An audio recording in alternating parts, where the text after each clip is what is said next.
la famille. Thank you so much for having me. And so today I want to talk about feelings and emotions, something I feel a lot of. And so it's permission to feel, emotionally fluent design. And kind of before I jump into that, I kind of want to talk a little bit about where I came from, how I got to where I am, and what I am doing today. It's interesting. I saw, when you're asked how many are designers, how many are building products. Really, we should all be designers. So everyone should raise their hand, because at the core of it, that's what is going to make your product great. And so I encourage everyone to think of themselves as a designer when asked that question. And so like many incredible designers, some of the best designers I've worked with, I did not have actually any formal training. This actually grew out of a passion of mine. And I would say, this was my first version of Photoshop. This is where it really started for me. And that was Legos. Basically, in the same way that Photoshop gives you a canvas that you can build what you want, explore, be creative, do whatever you want, Legos was that starting growing up. I never actually played with them. I hated playing with Legos. I only built Legos. I build it up, tear it down, and try again. And then, this is me in high school, a very awkward teenager. I started moving more into the world that we know today. Through photography, I found Photoshop, started building websites. I think many people probably went through their Flash phase of building these crazy websites that were animating, playing music, things like that. And so I went through that phase, and I always found that I just loved building things. And I knew that this was going to be my path. I briefly went to art school in San Francisco. But at the time, I found, and it was kind of more traditional art school, I found it was not catering to the world that was kind of growing out of technology. I definitely appreciated a lot of the kind of fundamentals, color theory, typography, and things like that. But I was learning so much more actually already consulting and working with new technology and new startups that I felt like it was, quite frankly, a waste of my time. So I actually went and got a regular degree in economics and from UC Santa Cruz. Right after that, I joined a small startup where I did a lot of agency work with a company like Facebook, NBC, USA Today, P&G, and things like that, and learned a lot. And kind of through this about a year of time, I started to figure out where I wanted to focus my energy. And that was actually on kind of giving back to the world. And so then in, I believe it was 2011, is when I made the transition to Square. Square at the time was maybe about 60 people. And I had a friend of mine working there, and he basically told me to come in. We have this really cool idea, accepting credit cards on your phone, basically open up the world for small businesses that have normally not been able to do that. And so I went in, absolutely fell in love with it, and was there for basically the last 4+ years, and worked on pretty much every product at some point during that time. And then about 3-4 months ago, I decided to leave Square to go to where I am today. I currently lead the design team at a company called Remind, which is in the education space. And basically, it's a platform for parents, students, and teachers to communicate. I think it's going to be incredibly, incredibly impactful in the education world. We're in half the schools in the US already, and growing every day. And so that's a little bit my background, kind of where I came from, where my beliefs come from. And so I want to jump into kind of what I actually really want to talk about today, and that's much more design focused and about emotions. This quote, oh, it's awesome. You get a line right through it. Simplicity is the ultimate complexity. I think, especially designers in the room, everyone's kind of heard this at some point. Everything's about being simple. I'm pretty sure Steve Jobs used this quote at some point. I think everybody has used this quote at some point. And kind of the funny thing is it's true in so many ways. Simplicity really is kind of the cornerstone of building a great product. And I think a lot of this comes from this guy. How many people know or have heard of Dieter Rams? Not as many as I expected. Well, that's good. So I'll tell you a little bit about him. He is I would say, one of the most influential kind of designers in the last 60 years. And he was the head designer at Braun, and also came out with these 10 design principles that a lot of people, including Apple, you'll see basically a lot of his work. You'll see it in Apple's products today. Johnny Ive, the industrial designer at Apple, was heavily influenced by his work. And so I'm going to talk briefly about a couple of his design principles just to give you kind of a backbone of where we're going to go. But his first design principle is that good design is innovative, right? Design needs to actually push the boundaries of what is best today. And I found this picture. It's quite simple. It's a measuring cup. But who thought that you could actually pour something in while you're looking from the top and see how high it is and not have to bend down, look on the side, and see where it is, right? Super simple, but it pushes something forward. It can be simple as that. His second one is good design is aesthetic, right? Things have to look good. When things actually look good, it actually increases its usefulness. Good design is long-lasting. Does anyone know what this is? Yes. This was the first mouse made by Xerox Lab. And basically, if you look at it, not much has really changed with today's mouse. They've gotten a lot more sleeker, there's definitely more technology, but at the heart of it, it's still really the same thing, and it's lasted the test of time. And so basically, don't design things that are, fashionable now. Try to anticipate, what's to come. Good design is thorough down to the last detail. This one, probably everyone knows, this is Nest. One of my favorite products, absolutely love it. Beautiful, simple, and really push the boundaries on something that you probably wouldn't think, needed to be designed, a thermostat, right? But this is actually not what I think is the most beautiful part about Nest. When you think about, you get the Nest box, it comes to your house, you open it up, and, what's next? That is the hardest part about using Nest, is that you get this thing, and now you need to install it, right? Installing the Nest is probably the hardest part about using it. Otherwise, you just kind of turn the knob, you set what you want it to go to.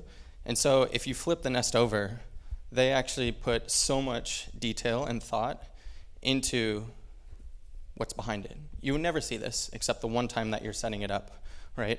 And so they really thought about every detail down to actually setting it up. And then kind of his last design principle is good design is as little design as possible, which in many ways I believe. Here is an example that someone did where they basically took these two brands and really distilled down each element down to its most simplistic form. I think we can all argue kind of what we feel is more aesthetic, what we feel is more efficient, what actually sells, etc. But this is basically narrowing things down to what you actually need, to actually make something functional and work. You can see this in his work. This is one of his early Braun shavers, radios, etc. And all of his stuff is absolutely beautiful. It's useful, it's simple. It really embodies that quote, simplicity is the ultimate complexity. And all of this is highly, highly needed when designing, but I feel like it's missing something. It's missing that kind of emotive capacity, that emotional connection that makes you feel something, right? And so basically, the idea is, all of his things, innovative, aesthetic, simple, all those are super, super necessary. Those are kind of core to making a great product. But we need to make things emotive. Things need to basically make you feel, right? Feelings are ultimately, the connection that you have with the world itself. We all feel something, every day. I think I heard the other day, we have about 20,000 emotions a day. They're not all huge, may come and go, but over the time of the day, it'll kind of dictate how you feel that day. And so whether or not when you're using your product, you can influence, maybe one of those 20,000 emotions. And so to help put this in perspective, I saw this, I believe on the internet, probably, most likely, at one point. Someone kind of compared it to Maslow's hierarchy of needs. Has anyone seen this chart before? Yeah? And basically the idea is to kind of have a fulfilling life, you eventually want to fill the entire pyramid. But you need to start from the bottom. You need to have these bottom levels. You need to have safety, love and belonging, esteem, before you can actually reach this level of kind of self-actualization, right? You need to have maybe some financial security, you need to have water, shelter, all these things are absolutely required before you can, maybe go beyond that. And so I saw someone translate that to product design, right? And so in the same way, a product, first and foremost, needs to be functional, needs to be reliable, usable, and then at the very top, you can actually make it pleasurable. And I think it's when you fill that entire pyramid, that's when you have a product that will create an emotional connection. Functional, I was trying to think of examples. One of my buddies was the designer of the new, basically iTunes for Apple. And Apple Music, when it first came out, it was absolutely terrible.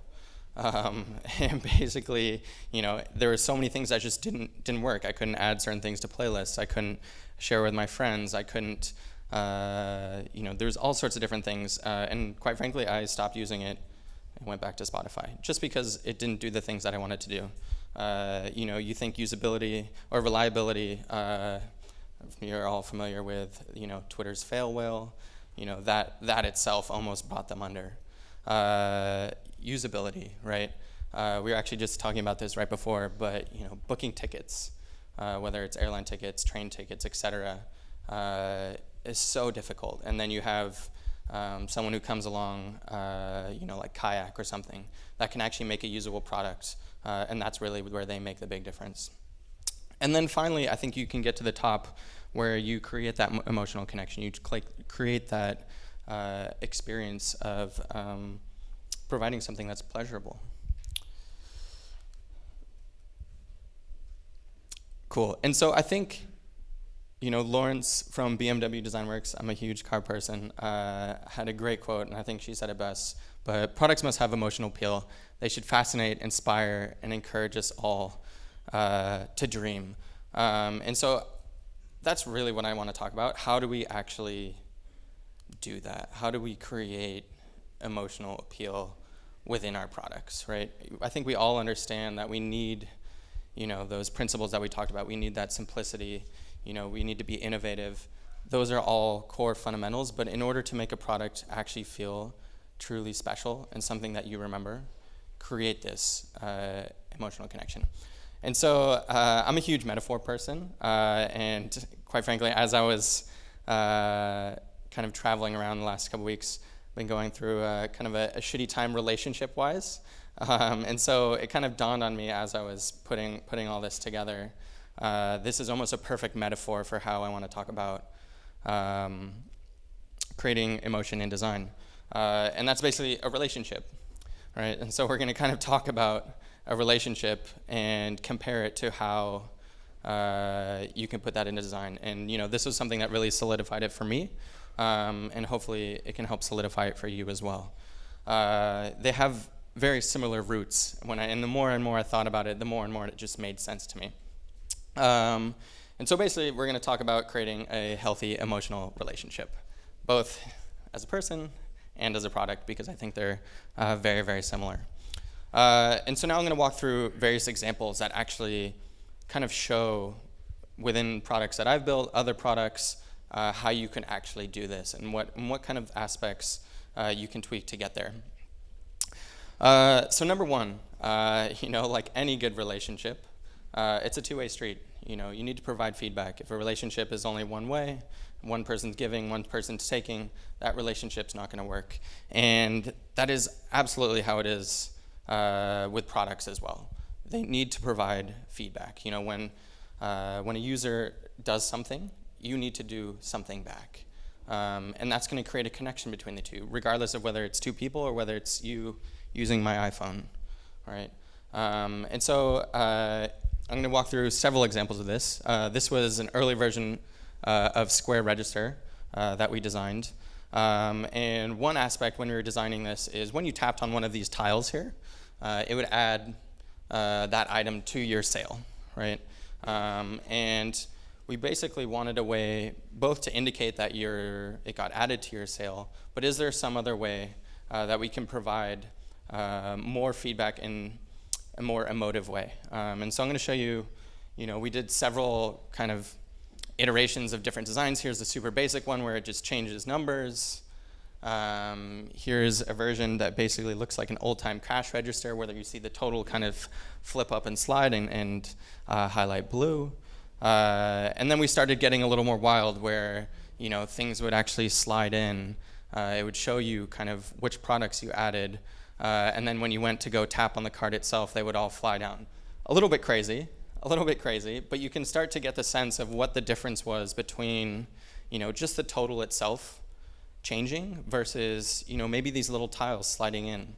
And just that little bit itself would make all the difference in terms of not just knowing that this sale existed, but actually you feel something different.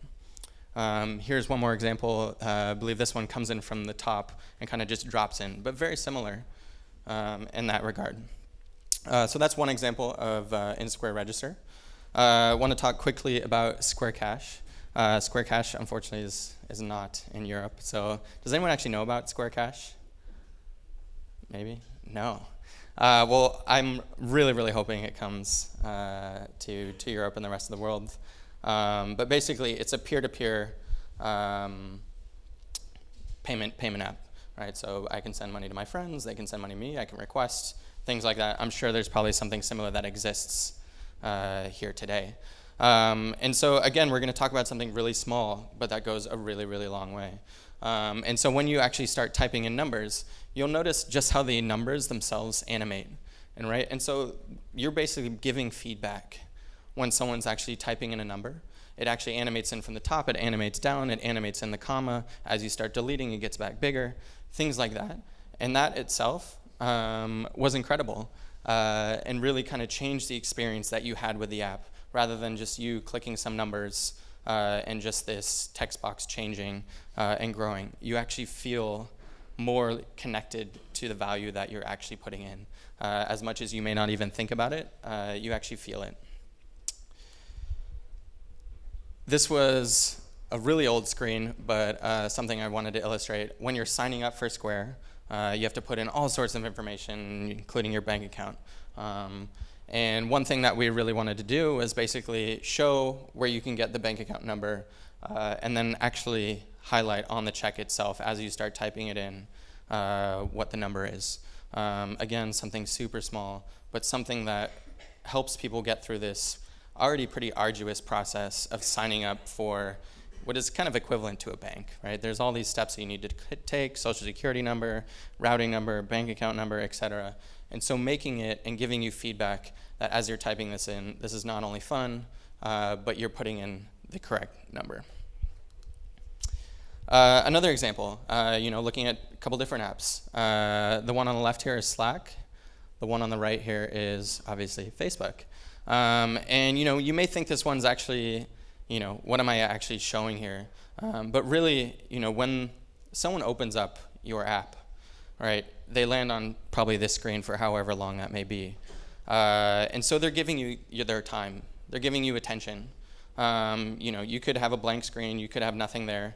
But instead, they're basically showing you content is going to be here, and it doesn't show you up here, but those are actually slightly animating. It's showing kind of this wave go through the content itself. And so it's giving you kind of this give and take relationship where I'm waiting for something, I'm giving you my time, and in return, I'm letting you know that something's happening, and it is coming.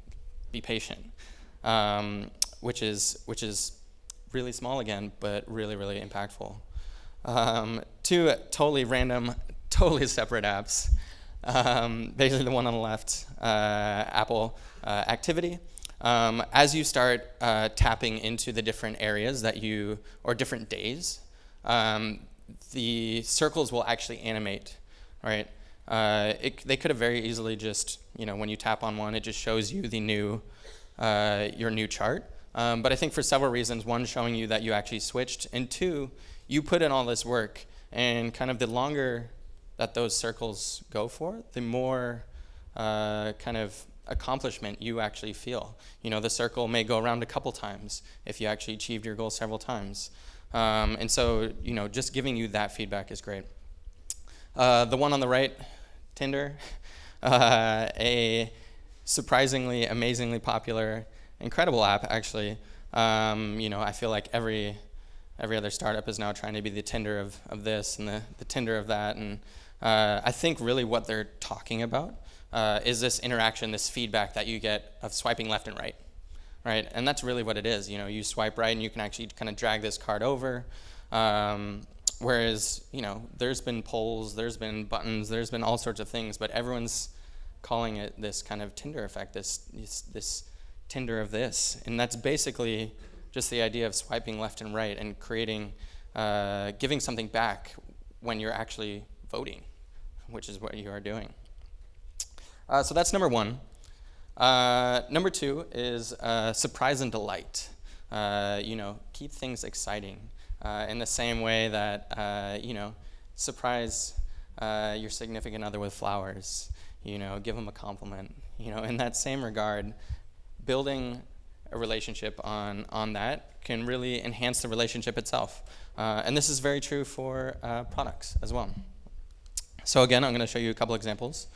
This was one of the early screens that we did for signing in Square. And so when you swiped your card, basically a signature screen would come up and you would sign with your finger. And this experience, while we didn't really think at the time it was that crazy, everyone remembers this experience. The first time that they signed with their finger. It was such an amazing experience. And this became kind of the magical experience. Like, you have no idea. Like, I paid and then just used my finger and signed, and they walked away so delighted. It was incredible. And so, something as small as that can make people happy. Looking at Square Cash again, when you get a notification, so let's say I send someone money, they get a notification, and if their volume's on, they're going to hear that sound. They're going to hear the cash register, the coins clinking, and there's it happened the other day. Actually, I sent my dad money, and I could hear in his pocket, this cash register sound just go off, and he was just so delighted. He's like, "Whoa! Oh my God! What was that? That was incredible!" And so, playing a little sound, giving you something delightful. I don't know if Asana's very big here, but it's basically a productivity app. And what they recently introduced, and which is, I think, incredible and has gotten a lot of great feedback, is that when you complete, so this is kind of like a checklist, when you complete an event, right, you basically swipes away, and a unicorn flies through, right? Something that you may not actually think to do in your product. Maybe, does it actually help you with your productivity needs? Probably not. But did it make you just connect to this product more than maybe you would have before? Did it make you feel some way? Did it surprise you? Did it delight you? This is Square's website way back when, and the team was basically experimenting with this new pricing model. And one of the things that they did was, they had this tag here, and they basically decided when you load the page, it should just animate. Super simple, super simple. But when you got to this page, all of a sudden you were more connected to it. It not only told you where to focus, but it brought you in. You were kind of tickled in some way, and you were encouraged to read more. Another product that I was working on at Square, when you land on kind of their the null state, it actually starts playing you through kind of what the product itself would be. We could show you in a very simple kind of 1, 2, 3 step fashion, but instead we actually kind of play this GIF that very simply just shows you, what you can do with this product, right? And this is the first thing that you land on, and it captures you, right? It brings you in. One of my favorite kind of brands and products is MailChimp. I love the work that they do. I think they're fun and exciting. This is basically an animated GIF that they have right before you're about to send the email of this kind of monkey hand coming in, about to push this emergency button, and it's sweating. And it kind of, it makes this actually fairly scary thing that you're doing. You're about to send a whole bunch of emails to a whole bunch of people. It makes it feel a little bit lighter, right? It makes you feel like you can actually push the button, even though it's kind of showing you you're pushing this scary button, right? There's something fairly lighthearted about it. Number 3, use your words and use them wisely, right? Language is incredibly important and is such a great way to connect with people. Going back to relationships again. A relationship that doesn't express itself, and especially with words, you're not gonna have that same connection that you would otherwise. And so the same is true for products. How can you use words to create that emotional connection? And the first really way to use words effectively is it's all about the headline itself. I'll show you an example in a minute why that's true. But with that headline, can you get people kind of emotionally captured and bring them in, right? This is Slack's website. The title actually changes a bit, but instead of kind of just saying what they actually do, we're a communication tool for businesses, etc. They basically say we're a messaging app for teams who, for example, for teams who put the Mars rover on Mars, which is captivating. That brings you in. And so can you use your headline not only to say what you're doing, but to actually spark something in them? I saw that, and I ultimately wanted to read more. And so can you do that? Square has kind of a side company called Caviar, which is food delivery. And one, minor example I would say that the team kind of worked on is eat in 15 minutes, right? So that top section there, that's basically something we're calling Fast Bite, which is you can basically order food and it's pretty much already pre-made and gets to you really quickly. And so we could have very easily called that top section Fast Bite and then showed you the available options for Fast Bite. But that headline would not have brought people in. People open Caviar most likely because they're hungry, right? You open up a food app because you want to order something. And so this headline, eat in 15 minutes, is something that's going to connect with you. I can't tell you how many times, I open up a food app and it's like an hour until it's delivered. And to be honest, and maybe this is just my fault, I open it up because I'm hungry now. And so giving people, connecting with them and saying, hey, it'll be here in 15 minutes was the best title for this section, even though it didn't really tell you what it was. And so again, use the headline wisely and create this emotion. One kind of small caveat that I ran into recently is people actually only read the headline, right? You could put all sorts of subtext explaining how beautiful something is, how great something is, etc. But to be honest, most people will not get there. And so here's an example of a product that I'm working on recently at Remind, where on the left is what it used to be.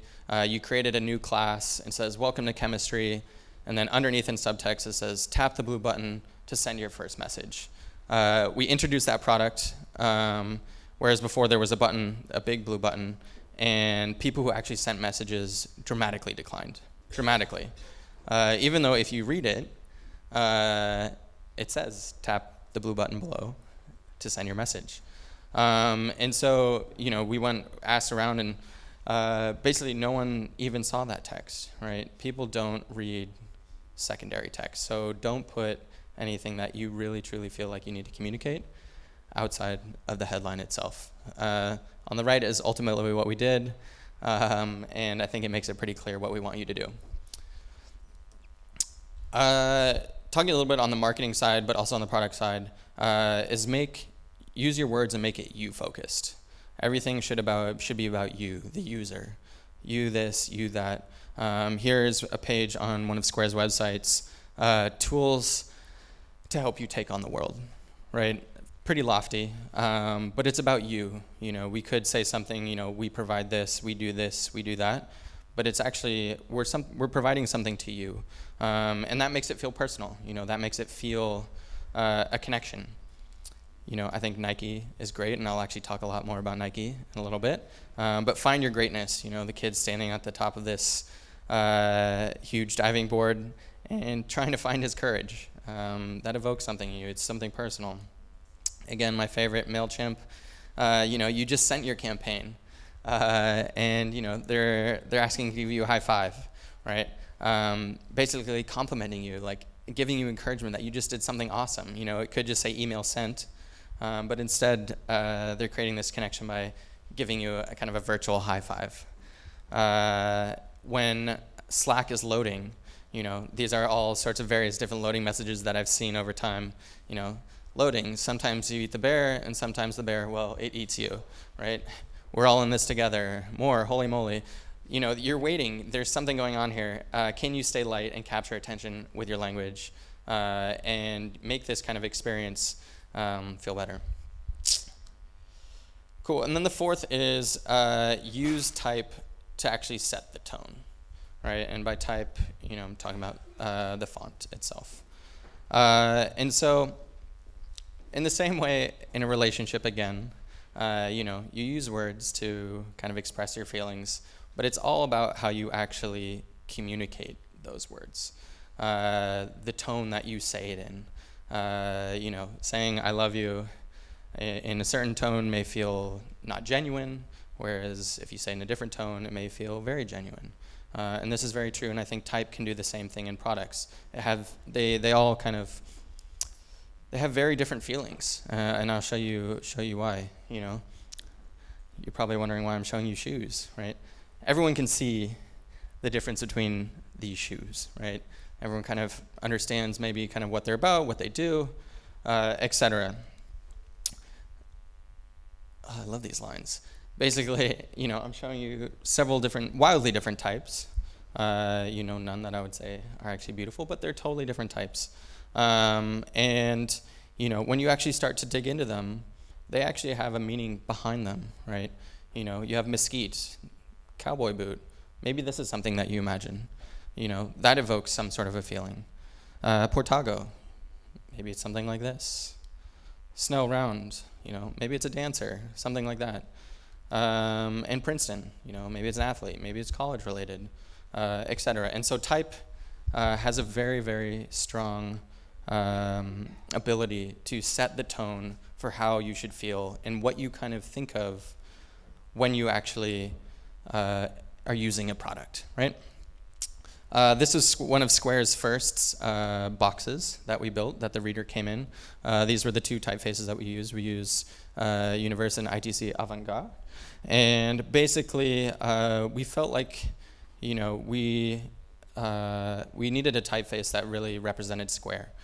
Square itself, well, at the heart of it is a financial institution. That's not who we are as a brand, and that's not why people loved us. People loved us because they could actually connect to us. And so we wanted to build something that kind of combined those two, right?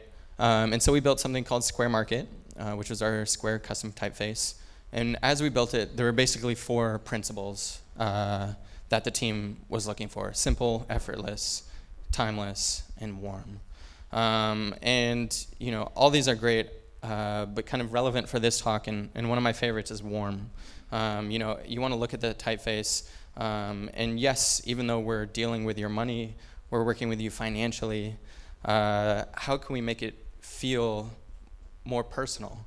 You know, you feel comfortable with us. We want you to feel warm.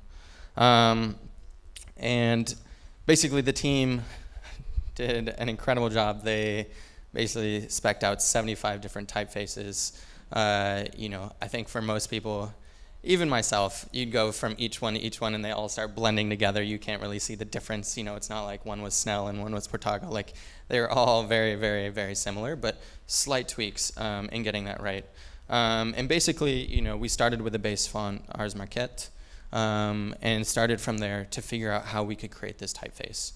All right, and at the end of the day, we wanted to build something, like I said, that's professional but also playful, and so we started rounding some of the numbers. We started, you know, or some of the letters, so the green is market, whereas the kind of outlined was the base font.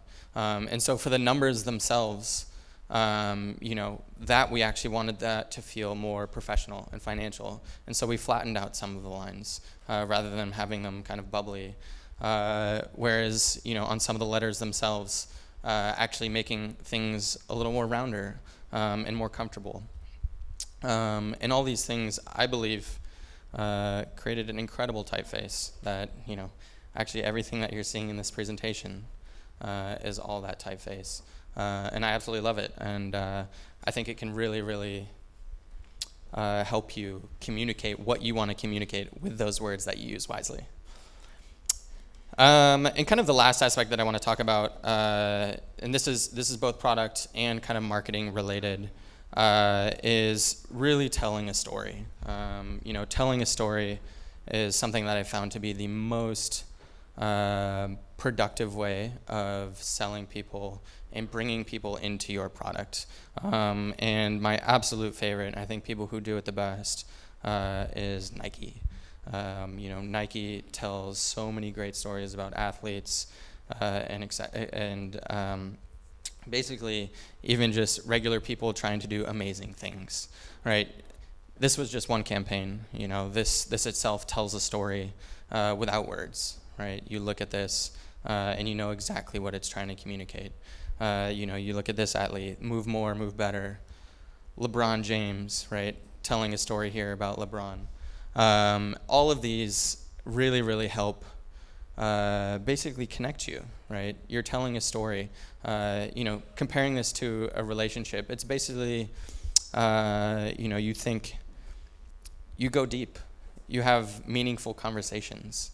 You know, talking about how, you know, the weather, you know, and staying at this high level is not going to create that intimacy that you want in your relationship, and that's true for a product as well. You know, you have to actually tell a story and go deep with it in order to create that emotional appeal. I'm going to show you a couple of quick examples of what Square's kind of marketing looked like as well through a couple videos, and I'll show you that. Make sure. Okay, $14.85. Great, thank you.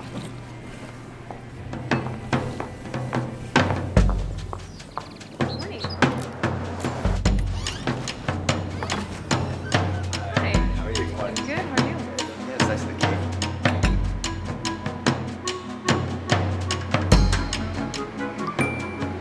Just like that. Apple Pay is now accepted everywhere in the neighborhood with Square.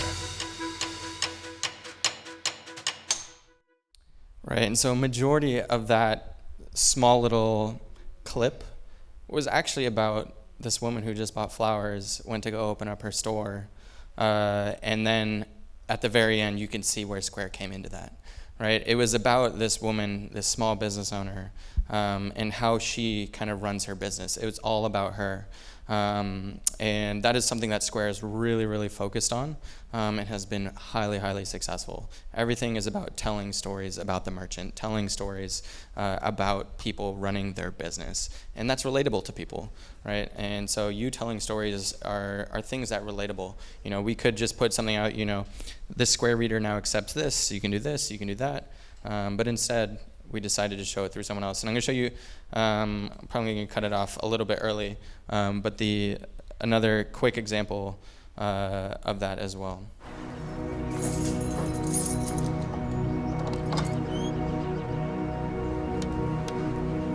The Barbershop Club is a way of life. It's something that I grew up in as a young boy back in Kansas City, spending weekends with my grandfather in the barbershop. As I grew up as a man, I wouldn't leave the house without having our shoes shine, without having a fresh shave. I kind of stood out, but it was in a good way. People would take me serious. I said, you know what? I said, I could be on to something here. So I just recreated the barbershop that I grew up in, an old-fashioned barbershop, playing blues and jazz all day.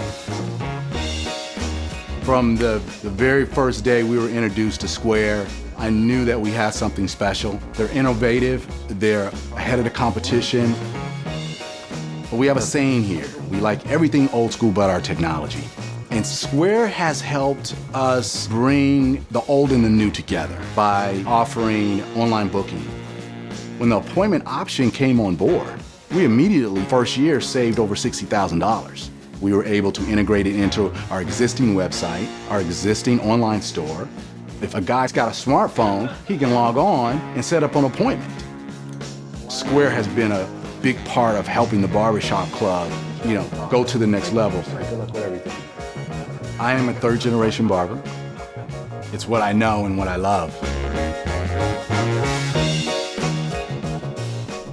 Right, and basically it's the same thing. You're telling the story about this barber, how they do their business. You're showing, something that is probably relatable to someone else. How you had a passion, you built a business, and now you are here flourishing. And then we kind of show, and this is how Square changed, how I do business. And just reframing it in that way, telling a story is so much more powerful. It creates such a stronger connection. And basically, I want to kind of leave you guys with a, kind of a high level of kind of what am I thinking. Basically, the idea is that, all those things that I showed earlier, simplicity, being innovative, all the things that kind of Dieter Rams and kind of what we think about in the design world are absolutely fundamental to building a great product. But I think something that is often forgotten is that little bit of extra, that top little piece at the top of the pyramid, the pleasurable part, the part that actually creates an emotional appeal. Because at the end of the day, customers don't actually, or users don't actually remember kind of what you did for them, what your product did for them. They ultimately remember how your product made them feel, right? And if you can make them feel good, you can actually have a product that is way, way more successful. And that's where you're going to uncover the benefits of making a product have emotional appeal. And that's kind of, that's really what I wanted to talk about. Just don't forget about that part. We have these building stones, but make something emotional. And as this beautiful picture above Burning Man says, give it soul, give it a life. And that's really what I have to talk about today. So thank you.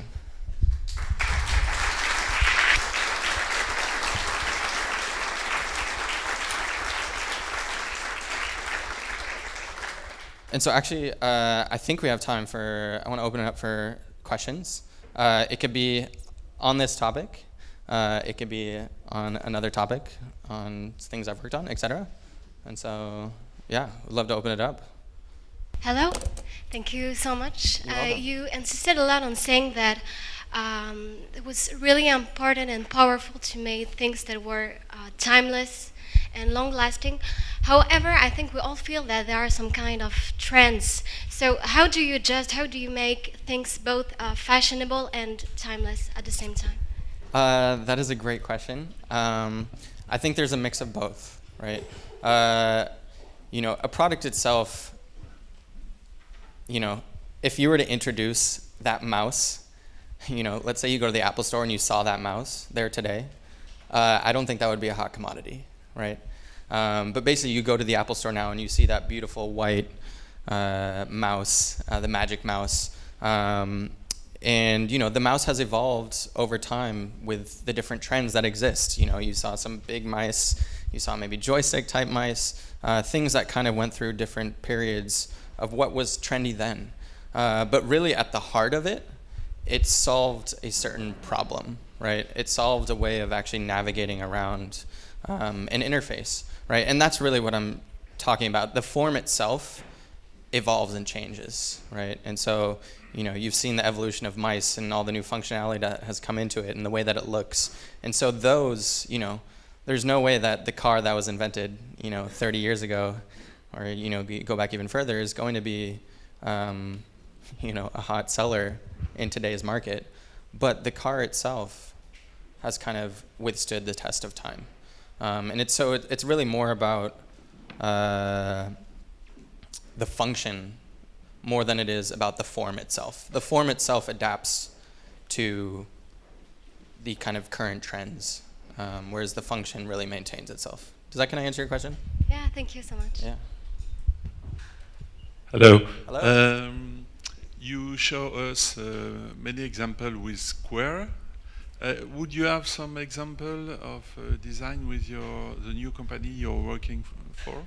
I don't have any right off the top on my slides. So I've been with that company for about 3 or 4 months, and so I didn't have as many examples to pull from my personal experience over 4 years at Square. And so right now we're kind of actually in the process of doing a major redesign of our current messaging product. And a lot of this stuff is actually something that we're thinking about. The one interesting thing that I would kind of talk about there is, especially in the startup world where time, there's never enough time. How do you prioritize these types of things that maybe feel like, an added bonus? How do I, get this animation prioritized over getting this thing to actually just work? I have a deadline, things like that. And something, I'm trying to instill at Remind, new company, is that these things are important, and they actually do provide value.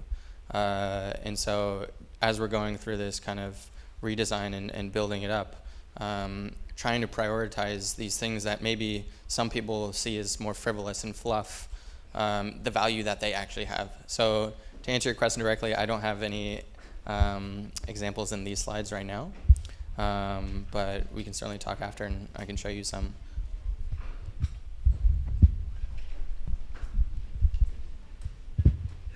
Hello. Hello.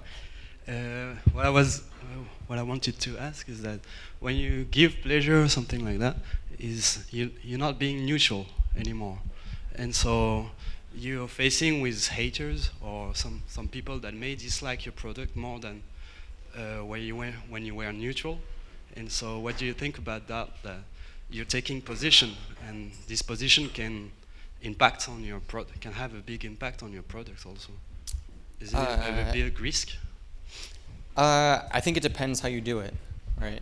Actually making something enjoyable and pleasurable does not necessarily add a certain bias, right? I think you need to know your demographic, and maybe having the unicorn fly across the screen is not the thing that works for what you're trying to do. Maybe you're a far more serious brand that you having that unicorn fly across the screen is not right for that, right? But that doesn't mean that you can't find ways that basically make the experience enjoyable for the person that is actually using your product. I think you just need to find what it actually is that makes that enjoyable. And so I don't think adding that, for the amount of time I've been, there are always haters. There will always be haters. But I don't think people who genuinely need or use your product, if you do it appropriately, are going to dislike something that makes something feel more pleasurable, unless people like feeling bad. Quite frankly, I think it just depends. You need to do it appropriately. You mean you have to know your target? Yeah, absolutely, absolutely. And I think that's going to dictate what you actually do, right? Just taking these examples and throwing them directly into your product and what you're building will probably not work for you, right? But figuring out what will work for you, knowing that I want to create something that gives an emotional connection, makes it feel pleasurable, that, you know, they used it and they felt something more than just an object. It felt more like a relationship. Hi. You're talking a lot about positive feelings, like pleasurable, reliable, etc. What about maybe being a bit cheeky, shake people, etc.? Do you think that's a model that can last, or only positive feelings count at the end? That's a great question. You know, I didn't really tell you, but I grew up in a very kind of hippie family from Northern California. You know, my parents are life coaches, my grandparents are psychiatrists, my grandma is a spiritual teacher. And so I grew up with a lot of feelings. You know, I have that voice in my head right now. Negative feelings are, you know, can actually be very beneficial. But I don't think there's a huge benefit in your product. You know, I think, you know, you think a lot of like marketing campaigns can evoke some pretty negative emotions, you know, showing, you know, people who are, you know, suffering in some part of the world, asking you to donate or, you know, help this cause, things like that, you know, definitely bring up, I would say, non-positive emotions. But I would say in general, I would definitely lean very much towards creating a positive experience itself. I think marketing is maybe the exception for that. In your product, I really don't think you want to make anyone ever feel bad about what they did or something like that. So I would say no. But I do think negative feelings are really powerful, and you can learn a lot from them in life. Hi, thank you very much for the presentation. I had one question. Now we're talking about creating an emotion, like a connection with the product. Somehow it's an exchange, we can say it. As you said, the product is like showing you something is going to happen. And before that, the trend was to show the performance of the product. I mean, you show it that the cell phone could take, I don't know, a picture with 5 megapixels or something, and now it's more, you can take a picture with your family, and it's about the moment, the momentum. What do you think it's the next trend is? What do you think it's the direction we're taking now? It's a great question. That's a tough one. I mean, I think where we're going is basically, I think technology has always been, at least in my lifetime, this other thing, right? It has been something that is disconnected. You know, I grew up in a fairly technological household, and there was always like, the computer was always there, and that was a different thing. And, you know, I think, at least what I've been seeing is technology is becoming more and more, and it kind of actually scares me, connected to who we are. You know, as you're saying, you know, it's less about, you know, this computer has this amount of things, but it's more, what can it do for me? And like, what's the connection that I can have? I can take a picture with my family, and then I could see, you know, it saves up into the cloud, and then I can share that out. I think, you know, from a fairly abstract point of view, I think we're becoming more and more connected to technology itself, and it's becoming less of just kind of commodity and thing, but rather a part of us. It actually scares the living shit out of me in some ways. Hi, I'm a content designer at BlaBlaCar, and we talk a lot about like how much with words, that's what I'm really interested in. We talk a lot about to what point we express ourselves. Yep. So you talked about expressing yourself, but you also talked a lot about making sure you focus on the user. You know, you can do this, you can do that. Yeah. At what point can there become a bit of a conflict between expressing yourself too much and expressing your product and your brand voice too much, and no longer focusing on the user? Again, I think it's knowing who you're targeting, and to what extent you can actually take that tone, right? You know, I think there's a difference between kind of marketing design and then actual product design, and kind of the level that you take of, you know, how much kind of you do you put in this, and so I think it's really a balancing act. It's figuring out how much how to communicate who your brand is without making it feel either cheeky, not usable. It doesn't actually say, you know, what you actually want them to do. You know, so for example, in the MailChimp where, you know, it gives you like a high five, right? You know, I think that goes very well with who they are, expresses kind of what kind of the MailChimp brand is, without taking it too far and being, you know, too cheeky. And it kind of gives you this sense of accomplishment. So I think it's a balancing act of figuring out kind of how far you can take it without it convoluting the actual language that you really need to show. That kind of. Cool. I think that's all for me. I'm going to be around for a little bit. So if you have any other questions, feel free to come up and ask me a question. Thank you, guys.